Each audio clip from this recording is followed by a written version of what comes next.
शंकर शम होई। कहते हैं महाराज मेरे भगवान राम जी ने भी आज भोलेनाथ को अपना इष्ट देव माना और भोलेनाथ ने भगवान राम को अपना इष्ट देव माना। कहते हैं कि जो लोग राम सुमिरन करे कि दिन में 100 बार चाहे कितना ही दान पुण्य करे भैया सब निष्फल हो जाए। कहते हैं कि महाराज कि गुरु अवश्य होना चाहिए। चाहे आप बिना गुरु के महाराज किसी को दान पुण्य भी दोगे ना तो वो सफल नहीं होता है।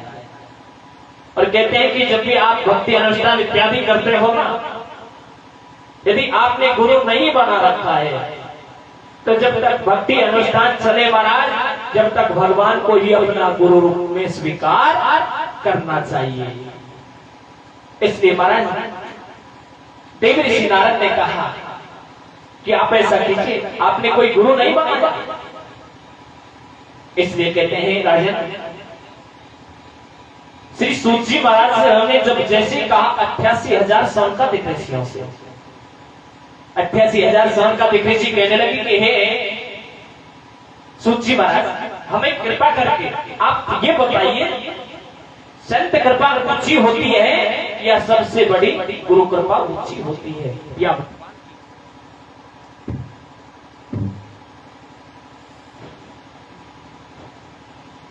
भगवत कृपा ऊंची होती है।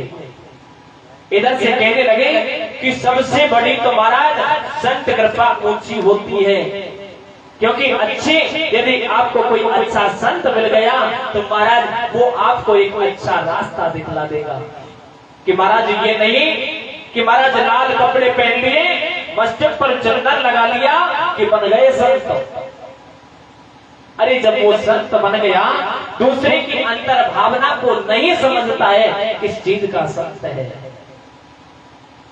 कि संत महाराज वो है जो महाराज किसी एक गलत कार्य पर कोई व्यक्ति जाता है और उसको एक अच्छे रास्ते पर वो लेकर के आए, उसी को संत कहा जाता है। जैसे कि महाराज एक संत महाराज है और वो सरोवर में स्नान कर रहे हैं महाराज। जैसे स्नान किया और स्नान करके बाद भगवान भास्कर सूर्य को जब जैसे ही जल दे रहे थे ना, उसी समय महाराज अंजलि में एक बिच्छू आ गया और जैसे बिच्छू आया संत महाराज ने देखा और देख करके महाराज संत महाराज को जोर से डंक लगा दिया, फिर से उसको वहीं पर छोड़ दिया, फिर से महाराज उसे निकाला, फिर से डंक मारा। इस दृश्य को भक्त ने देखा और देख करके कहने लगे कि ओ महाराज अरे आपको ये बार बार ये बिच्छू डंक मार रहा है और आप बार बार इसको निकालने की कोशिश कर रहे हो, क्यों? भक्त से कहने लगे कि संत महाराज कि भैया ये बहता हुआ जा रहा है और इसे बचाने का कार्य मेरा है, क्योंकि मैं एक संत हूं। इसलिए महाराज मेरे शरीर में कोई असर नहीं पड़ेगा, ये बार बार मुझे डंक क्यों ना मारे, लेकिन ये बहता हुआ जा रहा है, अलग रास्ते पर जा रहा है, तो बहते हुए व्यक्ति को बचाना मेरा कार्य है। इसीलिए कहते हैं महाराज कि गुरु गोविंद दोनों खड़े काकिला गोपाल बलिहारी कर देव ने जो गोविंद दियो बताई से गोविंद दियो बताई।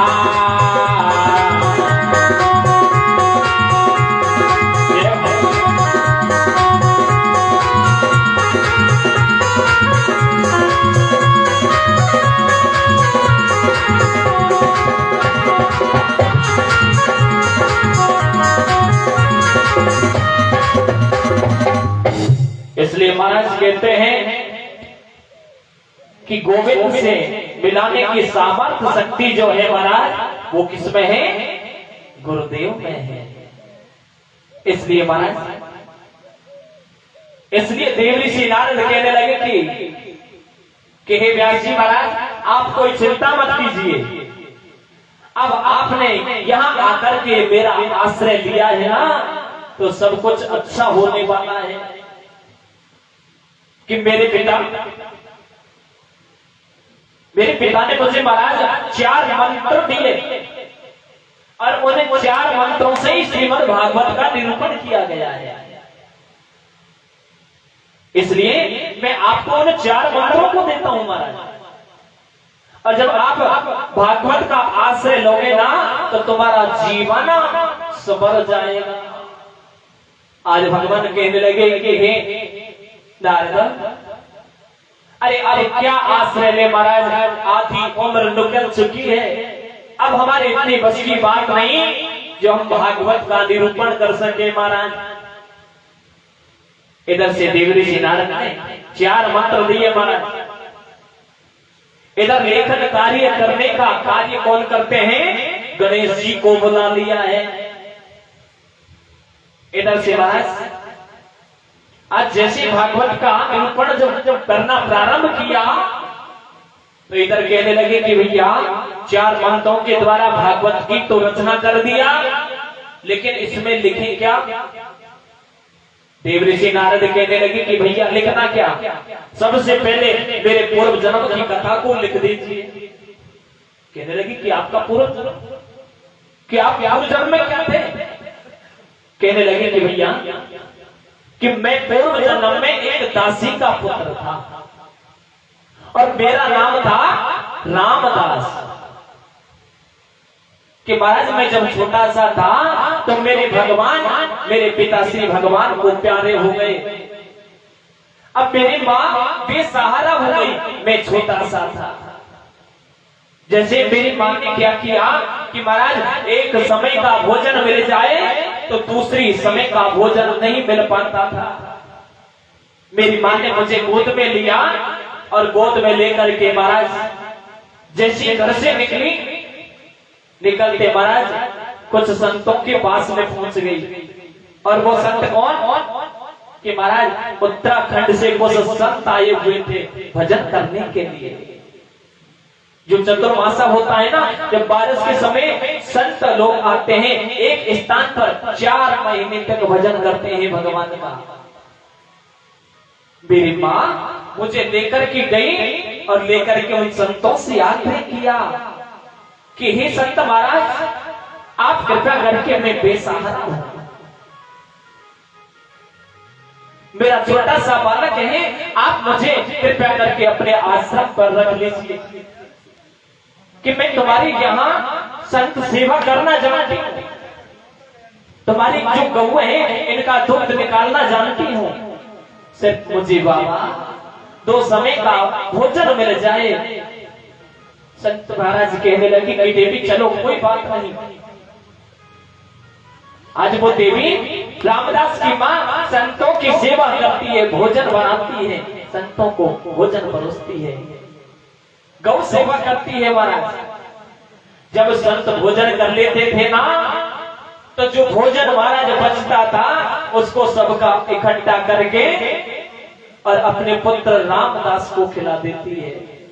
कहते हैं कि महाराज जैसा खाए अन्न और वैसा हो जाए मन। इसलिए महाराज आज धीरे धीरे जब अपने काम से परिपूर्ण होकर के वो दासी रामदास की मां जब संत भजन करते थे, अपने पुत्र को महाराज अपनी गोद में बैठा करके और भजन को सुनती है। महाराज आज जैसे ही काफी समय हो गया महाराज, चलते चलते चलते हरि अच्छी बनेगी तेरी बनेगी, हरि अच्छी बनेगी तेरी हो बिगड़ी बनेगी। अरे होए तेरो अनुराग रे तेरी अच्छी बनेगी, धन तेरी संगीत रे वो तेरी अच्छी बनेगी।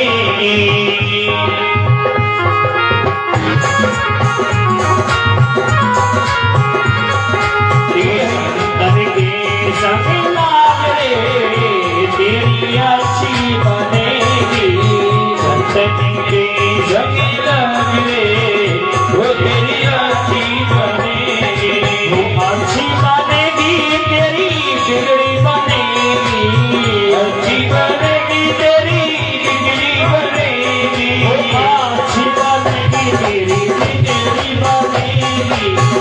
अच्छी बनेगी तेरी बिगड़ी बनेगी होए तेरो बड़ो भाग रे तेरी अच्छी बनेगी सतनी के जगी लग रे तेरी अच्छी बनेगी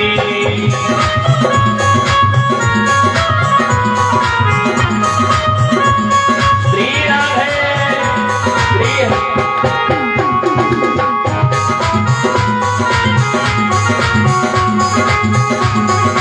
राधे राधे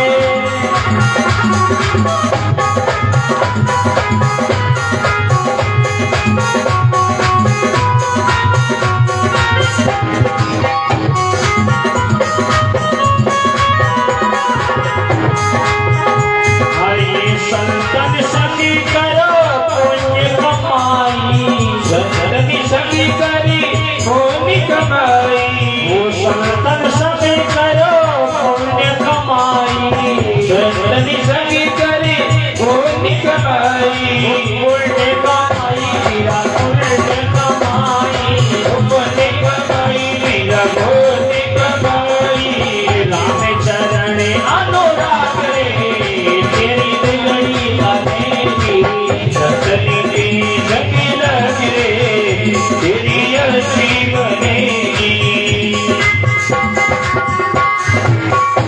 वृंदावन की हरिलाल की जय हो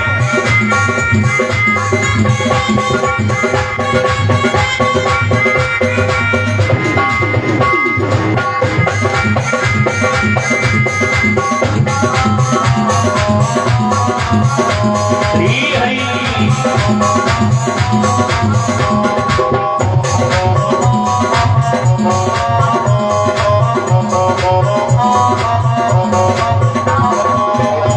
हरे ध्रुव जी की बन गई प्रहलाद जी की बन गई ध्रुव जी की बनी गई प्रहलाद जी की बनी हरे गई ध्रुव जी की बन गई प्रहलाद जी की बन गई ध्रुव जी की बनी गई प्रहलाद जी की बनी गई ध्रुव जी की बन गई प्रहलाद जी की बन गई ध्रुव जी की बनी गई प्रहलाद जी की बनी गई ध्रुव जी की बन गई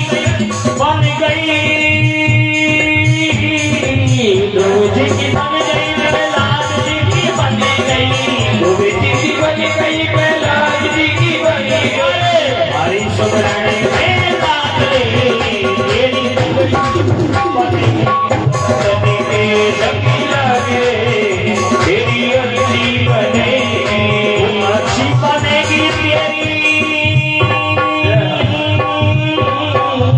अच्छी बनेगी तेरी बिगड़ी बनेगी अरे अच्छी बनेगी तेरी बिगड़ी बनेगी बिगड़ी बनेगी तेरी अच्छी बनेगी बनेगी तेरी अच्छी बनेगी राम चरण अनुराग रे तेरी बिगड़ी बनेगी सतनी के जगी लग रे तेरी अच्छी बनेगी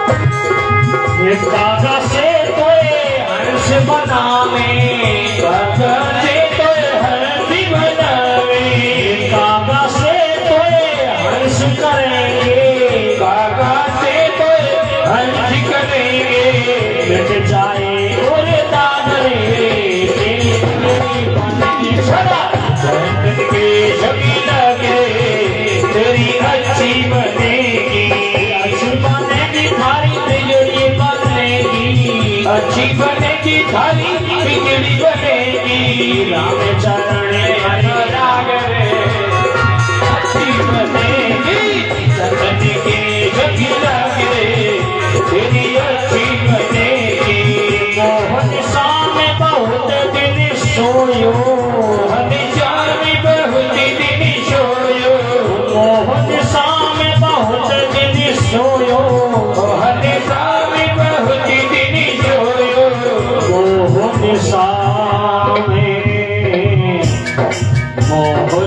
सामे बहुत दिन सोयो मोहन सामे बहुत दिन सोयो मोहन सामे बहुत दिन सोयो जाग सके तो जाग रे तारी तारी जगत के जगला रे तेरी अच्छी बनेगी हरे सुत वित नारती ने आसाए वित नारती ने आशाए सुत वित नारती ने आसाए वित नारती ने आशाए हरे सुत वित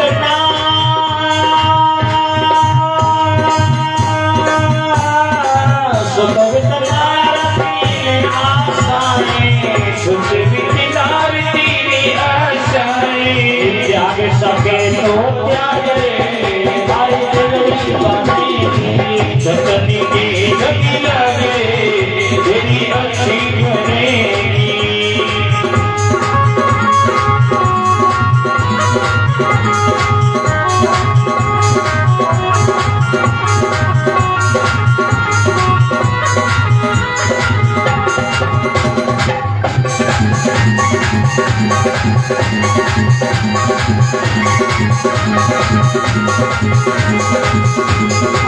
कहते कबीर सुनो भाई साधो कबीर सुनो भाई साधो कहते कबीर सुनो भाई साधो कबीर सुनो भाई साधो कहते कबीर सुनो भाई साधो सुनो रे भाई साधो कहते कबीर सुनो भाई साधो कहे कबीर सुनो रे भाई साधो ये भाग्य सके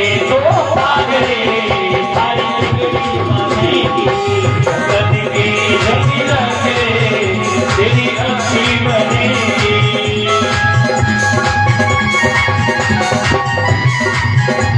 ओ संतन के सभी लाग रे ओ तेरी अच्छी बनेगी संतन के संग लाग रे तेरी अच्छी बनेगी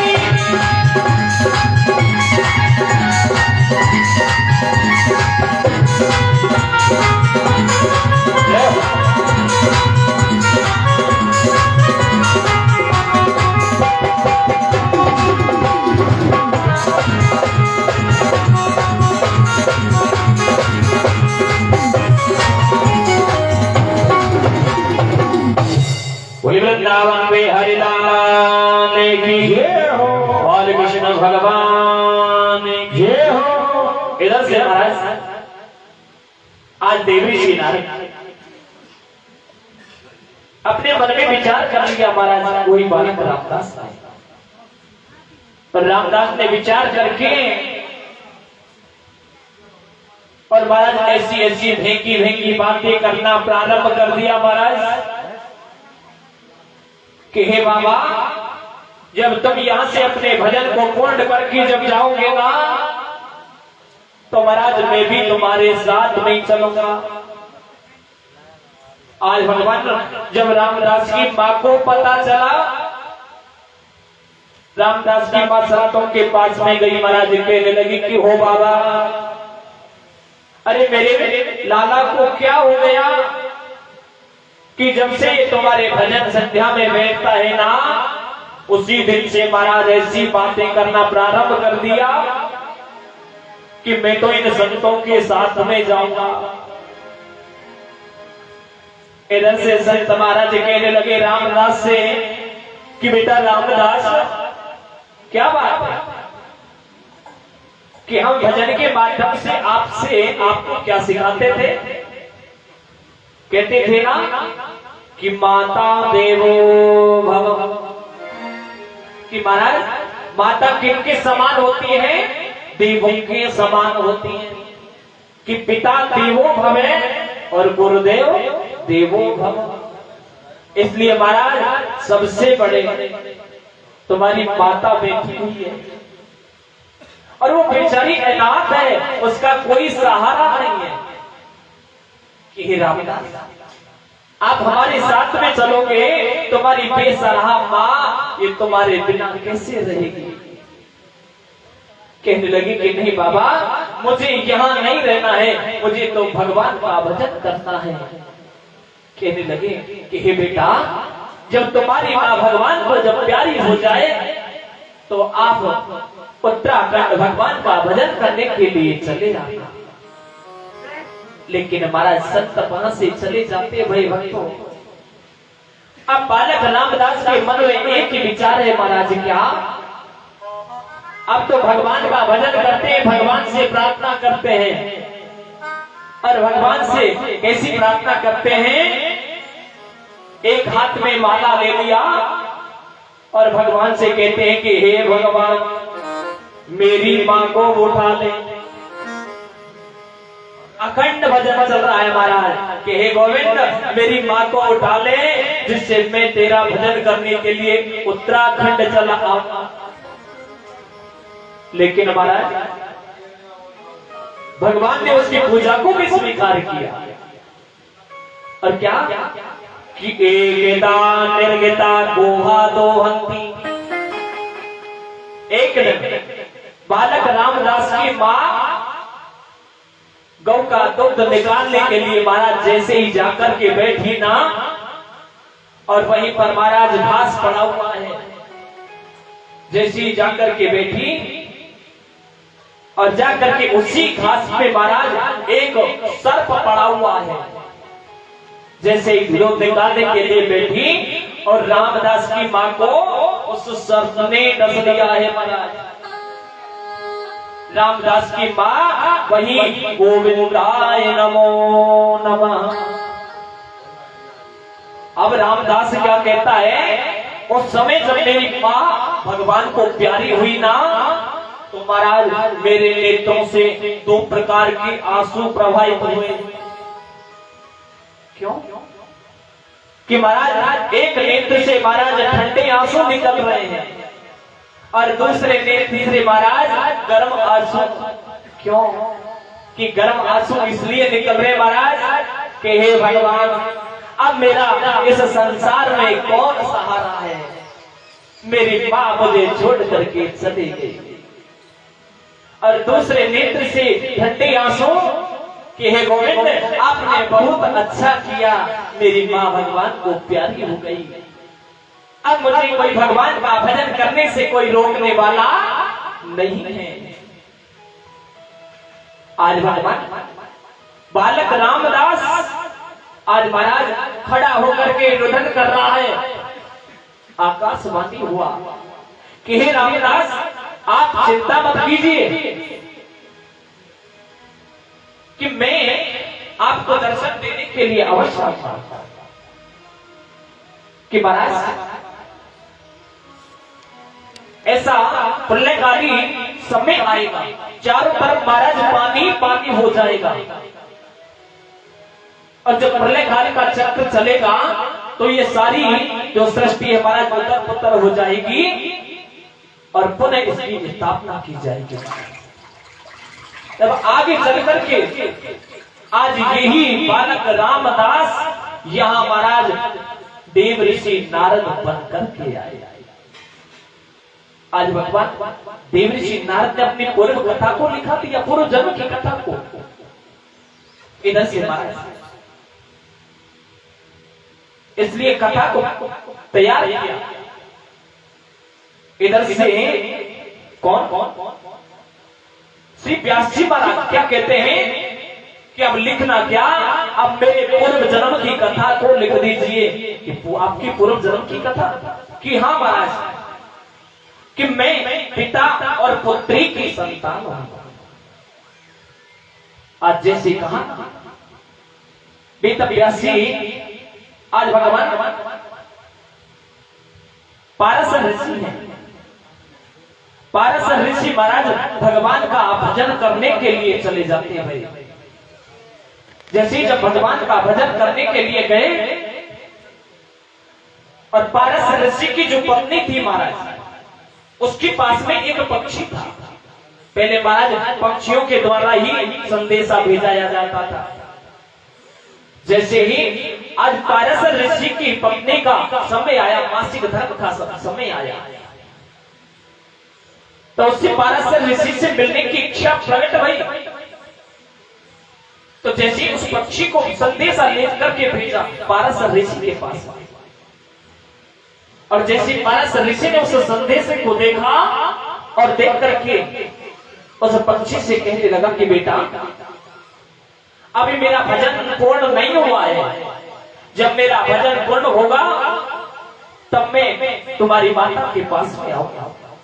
जाकर के कह देना। पाराशर ऋषि ने महाराज सारा संपूर्ण अंश निकाल करके उस पत्ते के ऊपर रख दिया और उस पक्षी के महाराज गले में बांध दिया और कह दिया कि हे बेटा, इसको ले जाकर के आप अपने माता को दे देना। जैसे महाराज जब वो पक्षी संपूर्ण उस अंश को लेकर के जब जैसे निकला और जैसे जब एक सरोवर के महाराज बीच मध्य में जब वो पक्षी आया, जैसे एक बाज ने महाराज जोर से झपट मारा, जैसे उस बाज ने झपटा मारा, उस पक्षी के गले से महाराज वो सारा जो अंश था वो महाराज उस सरोवर की ओर गिर जाता है। उसी समय राजा एक मत्स्य श्वसन का भी क्रिया करने के लिए बाहर आ जाती है। जैसे श्वसन क्रिया करने के लिए बाहर आई, अपना मुख खोला तो वो सारा संपूर्ण अंश उस मत्स्य के गर्भ में चला जाता है। जैसे गया, बालक ने जाकर के कहा उस पक्षी ने कि हे मां, कि पिताश्री ने सारा संपूर्ण अंश मुझको दिला करके भेजा, लेकिन हे मां, वो अंश था जो महाराज वहीं पर गिर गया।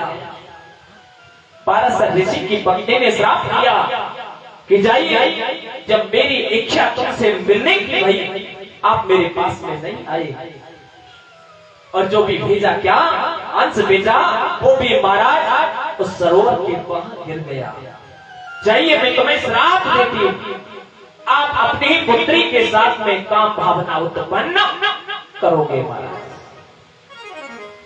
आज भगवान जैसी पाराशर ऋषि का जब भजन पूर्ण होया और पाराशर ऋषि जब जैसे वहां से आए, आज मछुआरों ने उस मत्स्य को देखा, बहुत मोटी विशाल मत्स्य, उसको महाराज बाहर निकाला और बाहर निकाल करके उसके गर्भ को चीरा तो उसमें से महाराज एक नन्ही सी सुंदर सी कन्या निकली।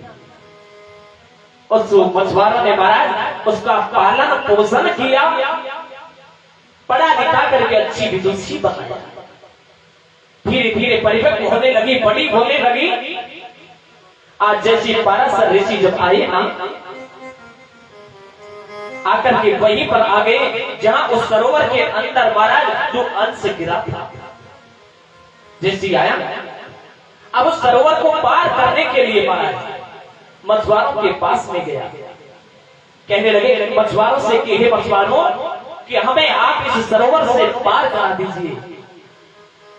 मछुआरे कहने लगे कि महाराज क्षमा करें, अभी हम भोजन पर बैठे हुए हैं, भोजन प्रसादी ग्रहण कर रहे हैं महाराज, और हमें इस भोजन का अपमान करेंगे तो ये अच्छा नहीं होगा। आप ऐसा कीजिए, यहाँ पर कुछ ही दूरी पर हमारी पात्री है, आप उसके पास में चले जाइए और वो आपको अपनी इस नौका में बिठा करके इस सरोवर को पार करवा देगी महाराज। जैसी उस कन्या के पास में गए, सुंदर कन्या जिसका नाम महाराज कि मछोद, क्योंकि मत्स्य के गर्भ से उत्पन्न हुई। दूसरा नाम है महाराज योधन गंधा। आज भगवान जैसे ही गए पाराशर ऋषि, और पाराशर ऋषि ने कहा कि हे देवी, आप हमें इस सरोवर को पार करवा दीजिए।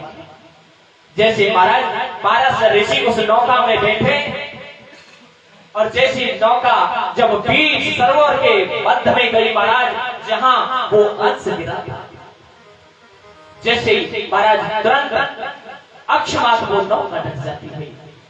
जैसे नौका डटी और पाराशर ऋषि का मन महाराज चलायमान हो गया और कहने लगे कि देवी, आप हमसे विवाह कर लीजिए, कहने लगी कि नहीं महाराज, वे आपसे विवाह। अरे महाराज महाराज आप अपनी और देखिए, अरे मैं एक युवा, आप एक वृद्ध, ये ऐसा संभव नहीं है महाराज, वे आपके सामने विवाह नहीं कर सकते। कि नहीं नहीं कि महाराज ये संसार क्या कहेगा, कि आप संसार की चिंता मत कीजिए। आज महाराज 12 ऋषि ने क्या किया राजन, जो भजन का जो जल था, मंत्रित जल, आज महाराज चारों दिशाओं की ओर फेंक दिया। चारों तरफ घोर अंधियारा छा जाता है। कहते हैं महाराज 10 दिशाओं में घोर अंधियारा छा गया, क्योंकि कहते हैं जब घोर और न्याय आता है तो चारों तरफ अंधियारा छा जाता है, पाप होता है। हर धीमर की छोरी नाव चलावे, समंदर झोंका खावे रे। जय हो। हर धीमर की छोरी नाव चलावे, समंदर झोंका खावे रे। ये तीनों लोगन में अंधेरो हो तो आवे रे। धीमर की छोरी नाव चलावे, समंदर झोंका खावे रे। तीनों लोगन में अंधेरो हो तो आवे रे।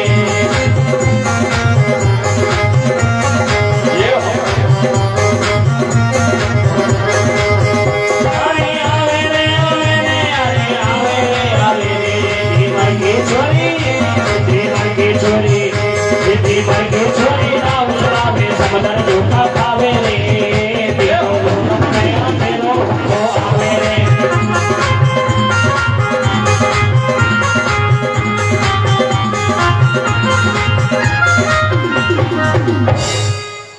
आज भगवान